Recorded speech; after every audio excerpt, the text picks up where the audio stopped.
c'est Anne-Estelle. Vous le savez, j'ai deux playlists sur cette chaîne YouTube. J'ai la playlist consacrée à nos aventures, vie nomade, vlog, etc. Et la playlist consacrée aux apprentissages, qui est la playlist plaisir d'apprendre. Je vais faire une série de 4 vidéos. Celle-ci est la première. Et on va parler de l'instruction à la maison lorsqu'on est en voyage.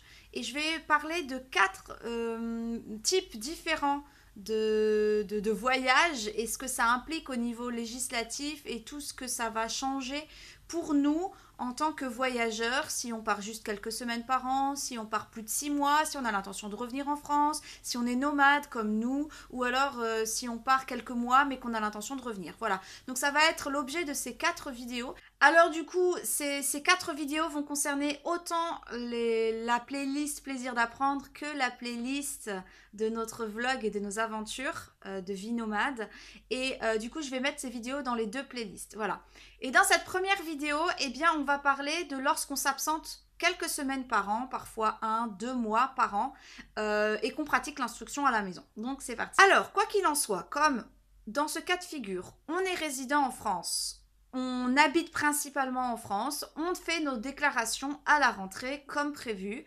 Donc un courrier à la mairie, un courrier à l'académie pour signaler notre situation d'instruction à la maison.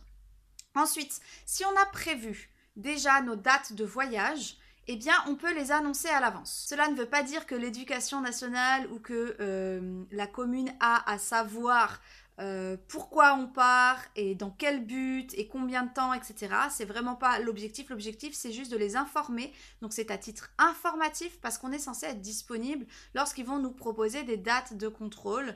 Donc, l'idée, c'est que si on sait à l'avance nos dates de départ, eh bien, on peut leur dire nous ne serons pas disponibles de telle date à telle date car nous serons en déplacement. Voilà, on est sobre, on n'a pas besoin de justifier, mais au moins on prévient à l'avance. Maintenant, le cas de figure où on fait nos déclarations et puis peut-être 2 ou 3 mois plus tard, on a l'intention de partir en voyage et c'était pas forcément prévu, on savait pas les dates, enfin voilà, en tout cas, on sait maintenant quand est-ce qu'on part pour quelques semaines, parfois pour 1 mois, parfois pour 2 mois ou alors pour plusieurs périodes de 2 ou 3 semaines, d'accord?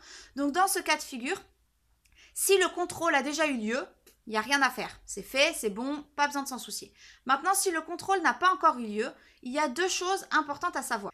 Si avant de savoir quand est-ce que j'allais partir, j'ai eu mes dates de contrôle, j'essaye de faire coïncider pour que mes dates de voyage ne collent pas sur les dates de contrôle. Maintenant, s'il n'y a pas le choix, dans ces cas-là, j'envoie un mail, je téléphone ou j'envoie un courrier. Le mieux, c'est de téléphoner et d'envoyer un courrier. Comme ça, il y a une trace écrite et comme ça, vous avez prévenu le plus tôt possible pour dire que vous n'êtes pas disponible à la date qui a été proposée pour telle raison, vous êtes en déplacement de telle date à telle date et que vous vous rendez disponible à partir de telle date, donc vous précisez bien pour pouvoir modifier cette date de contrôle, d'accord? Donc comme ça montre vraiment votre bonne foi, que l'objectif n'est pas de fuir le contrôle, mais juste que les dates ne collent pas. Maintenant, imaginons que je pars en voyage, j'ai peut-être prévenu que j'étais absent de telle date à telle date, j'ai toujours pas reçu de courrier de l'inspection ni de la mairie et je pars en voyage, mais il y a le risque que je reçoive pendant cette période de voyage, surtout si c'est 1 mois ou 2 mois, que je reçoive ma notification pour un contrôle de l'un ou de l'autre. Comment ça se passe dans ces cas-là? Déjà, si vous partez, prévoyez que quelqu'un relève votre courrier, comme ça si effectivement il y a une lettre avec accusé de réception, etc. qui arrive pour vous signifier de la date du contrôle, vous pouvez être réactif et leur dire non, actuellement je suis à l'étranger, je ne suis pas disponible, je reviendrai à telle date, je vous avais prévenu par mon courrier de temps que je serai absente jusqu'à telle date, je suis désolée mais je ne pourrai pas être présente, donc je vous propose de me refixer un autre rendez-vous à partir de telle date. Voilà, comme ça c'est bon, mais faites en sorte que quelqu'un puisse relever votre courrier pour pas que ça soit considéré comme, voilà, il y a des choses importantes qui peuvent arriver pendant votre absence et ça en fait partie. D'autant plus que si vous êtes absent et que vous leur notifiez que vous êtes absent parce que quelqu'un a reçu votre courrier, vous pouvez le faire par mail et ça, peu importe où vous êtes, ça va pas vous coûter d'argent de téléphoner ou d'envoyer un courrier avec accusé de réception, vous leur envoyez juste un mail en disant je vous avais prévenu ou alors je suis partie un peu précipitamment, etc. Actuellement, je ne suis pas disponible. C'est un tel qui a relevé mon courrier et qui m'a fait part de votre date de contrôle qui ne correspond pas à mes dates à moi. Donc voilà, je vous propose de telle date à telle date. Quoi qu'il en soit, je pose mes notes parce que j'ai fait le point sur ce que je voulais dire. Quoi qu'il en soit, quand vous partez quelques semaines ou quelques mois par an, voilà, 1, 2 mois, pas une très très longue période, l'important, c'est vraiment de toujours prévenir en amont dès que vous savez vos dates d'absence. Comme ça évite tout quiproquo, ça évite qu'on vous prenne pour quelqu'un qui refuse les contrôles.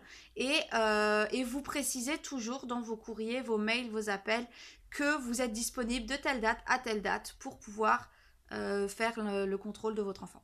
Voilà, je pense que j'ai fait le tour par rapport à cette situation qui concerne quand même un maximum de personnes qui sont en instruction à la maison et qui décident de partir en vacances parce qu'on a le droit aux vacances, on a le droit de s'absenter, il n'y a aucun souci par rapport à ça.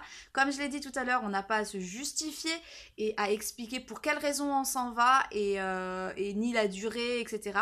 On explique juste notre date de retour et à partir de quand nous sommes disponibles pour pouvoir effectuer ces contrôles et être du coup dans la légalité et dans le bon fonctionnement de tout par rapport à l'instruction à la maison. Voilà, sur ce, la prochaine vidéo va concerner cette fois les personnes qui sont nomades comme nous et qui n'ont pas une résidence fixe, qui circulent tout le temps en France, parfois un petit peu à l'étranger. Voilà, je vous laisse ici puis je vous retrouve demain pour la prochaine vidéo. Ciao!